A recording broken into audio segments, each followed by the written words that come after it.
Hi, I'm Bonnie Sussman-Versace from Focused LLC. Today we're going to be talking with a group of leaders who are bringing a community together in an all-out effort to help the frontline workers during the COVID-19 outbreak. This group of leaders has created the Berks PPE, or Personal Protection Equipment Resource Network. As the group continues to work tirelessly, they are taking to heart humankind and their community and doing everything that they can to develop this network in helping the healthcare providers, to help manufacturers retool and temporarily manufacture additional things that they wouldn't normally be manufacturing. And they're helping to get students connected to the process. So collectively, they're using business, education, engineering, and community at large, along with a little, or I should say a lot of good old American ingenuity in creating this process and making it move forward.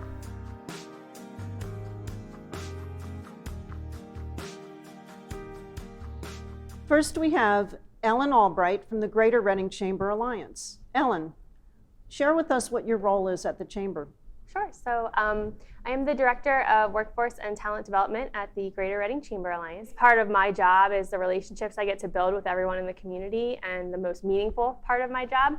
And so when it became very evident that there were pockets of people within the community that wanted to help, whether it be Albright Science Research Institute, we had Berks Alliance interested initially on how they could jump in and help our local school districts, other colleges and universities, Ben Franklin Technology Partners. You know, there's so many groups wanting to do great things.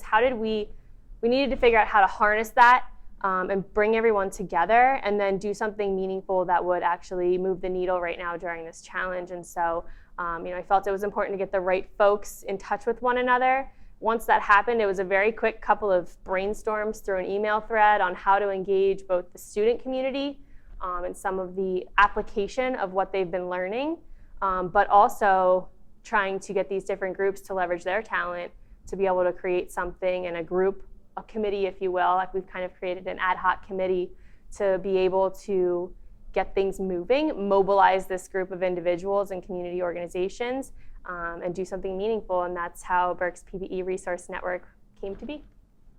In giving advice to other communities that want to implement this, you have to remove the red tape and the barriers. So you do not have time to overthink things through or wait for certain decisions to be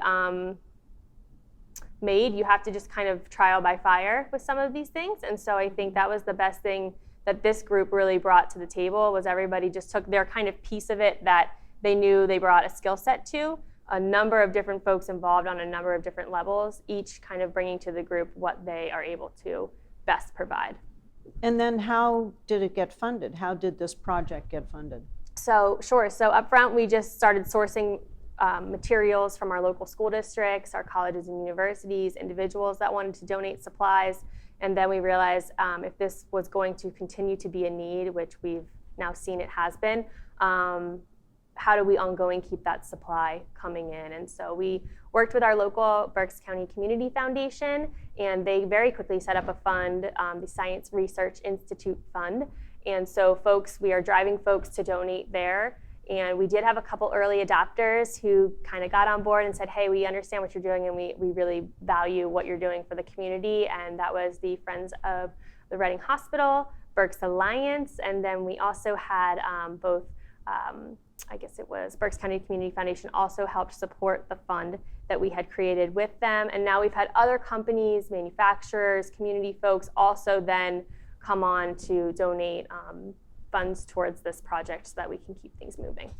And I also understand you have quite a few volunteers that are involved with the resource network. Yeah, the volunteer base has been really just very impressive and very robust. And we have families, we have individuals, we have companies, we have just a number of people that are wanting to get involved. And if they can't necessarily 3D print, we're finding other ways for them to get engaged with the project. That's great.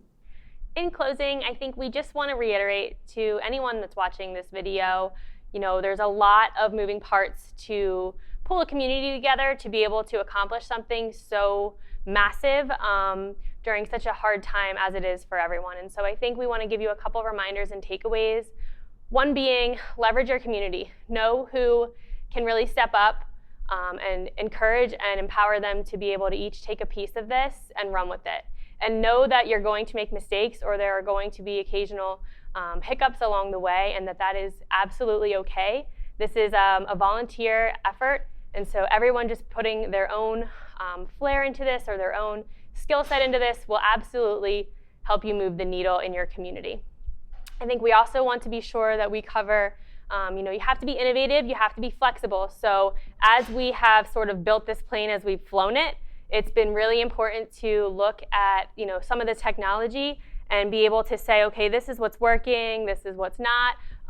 Getting the feedback from those that are actually using the materials and the face shields to be able to understand from them what would maybe help make it more comfortable or more user-friendly.